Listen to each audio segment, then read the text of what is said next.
আর একটু সামনে নিয়ে গেল, আবার জাহান্নামের উত্তাপের কারণে তার গলা শুকিয়ে গেল। এবার বলল, ফেরেশতা আমাকে আবার একটু পানি দাও না।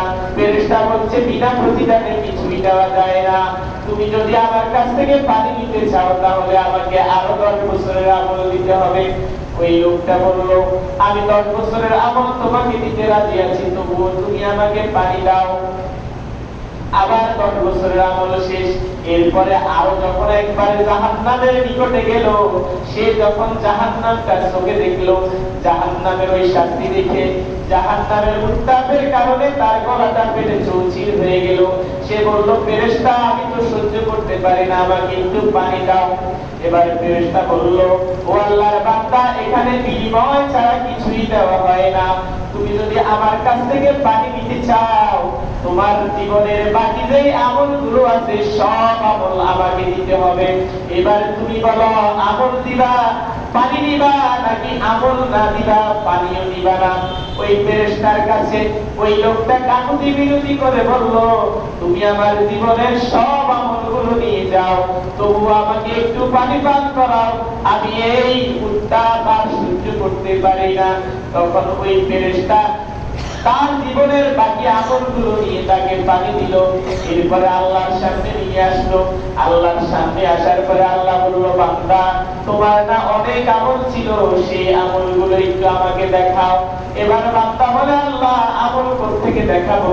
এই ফেরেশতার কাছে যখন পানি চাইছিলাম, এই ফেরেশতা আমার কাছ থেকে আমলের বিনিময়ে আমাকে পানি দিয়েছে, আমার কাছে তো কোনো আমল নাই।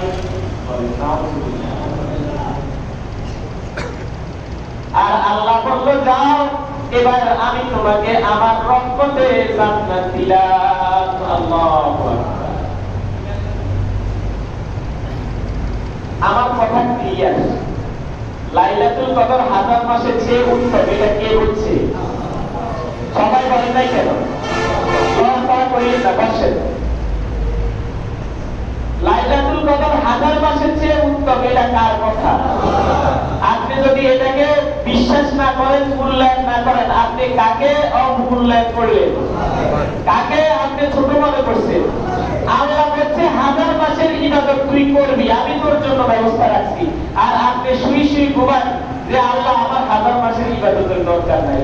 তো আপনার চেয়ে কপাল পোড়া, আপনার চেয়ে বদনসিব আর কে হতে পারে? এই কারণে রাসূল বলছে, ওই ব্যক্তি যেন ধ্বংস হয়ে যায়, ওই ব্যক্তি যেন ধ্বংস হয়ে যায়, ওই ব্যক্তির মুখ যেন ধুলায় দূষিত হয়, ওই ব্যক্তি যেন অপমান লাঞ্ছিত হয়, যার জীবনে লাইলাতুল কদর বা রমজান মাসটা আসলো, অথচ রমজান মাসে সে তার গুনাহগুলো ক্ষমা চেয়ে নিতে পারলো না। গুনাহ ক্ষমা নিতে পারে নাই।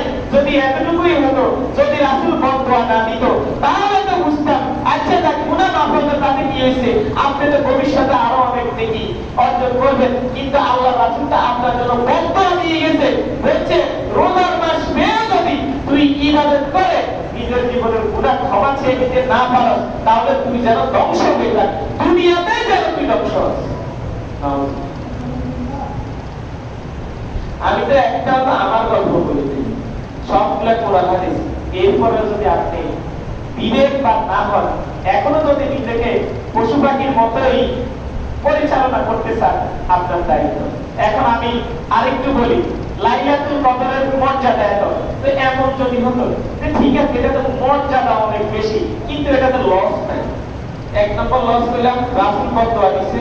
2 নম্বর লস, আল্লাহ বলেন এই রাত্রিতে তো আমি ফেরেশতাকে পাঠাই, তানাজ্জালুল মালাইকাতু ওয়ার রূহু ফিহা, সকল ফেরেশতা জিবরাইল সহ আকাশে আর কোন ফেরেশতারে বাকি রাখি না, সবাইকে আমি জমিনের মধ্যে পাঠাই। পাঠাই কেন? বিইذনি রাব্বিহিম, আমার আদেশ নিয়ে, আমার আদেশ নিয়ে তারা দুনিয়াতে আসে। আমি বলি যা, ওই যে ওই বাসুবাজারে আব্দুর রহমান আছে, তার জীবনের মধ্যে এই বছরের ইনকাম লিখে দিবি 50,000 টাকা, না কম হয়ে গেছে 5 লাখ টাকা। কি 5 লাখ টাকা? তবে শর্ত আছে, বান্দা যদি আব্দুর রহমান লাইলাতুল কদরের রাতে যায়, আমার ওই বান্দাটা 10 বছর তার সন্তান হয় না, আমি তার জন্য সন্তান বরাদ্দ করে দিলাম, তবে শর্ত যদি সেই লাইলাতুল কদরের রাতে জেগে থাকে। আমার ওই বান্দা বছরের পর বছর অসুস্থ, হাজার কোটি টাকা খরচের পরে অসুস্থ হয় না, আমি আল্লাহ ওয়াদা করলাম এই লোকটাকে সুস্থ করে দেব, তবে যদি সে লাইলাতুল কদরের মধ্যে জাগে। তার মেয়ের বিবাহ হয় না, 5 বছর থেকে টেনশন করতেছে বিয়ে ভেঙে যায় কেন। ওই লোকটার মেয়ের বিবাহের বন্ধন আমি নির্দিষ্ট করে দিলাম, আমি ঠিক করে দিলাম, তবে শর্ত হচ্ছে যদি সে এই রাতে জাগে, কারণ এই রাতের নামই হচ্ছে লাইলাতুল কদর, এই রাতের নামই হচ্ছে ভাগ্য রজনী, এই রাতেই মানুষের তাকদীর নির্ধারণ করা হয়। তা আপনি যে ঘুমাই থাকলেন আর যে সারা জীবন হুজুরকে দেখলে বলেন হুজুর একটু দোয়া করেন, ছেলে বিদেশে সমস্যা, হুজুর একটু দোয়া করেন, স্ত্রী অসুস্থ, হুজুর একটু দোয়া করেন, আপনি এটা করলাম না, আগে তো কমিয়েছে।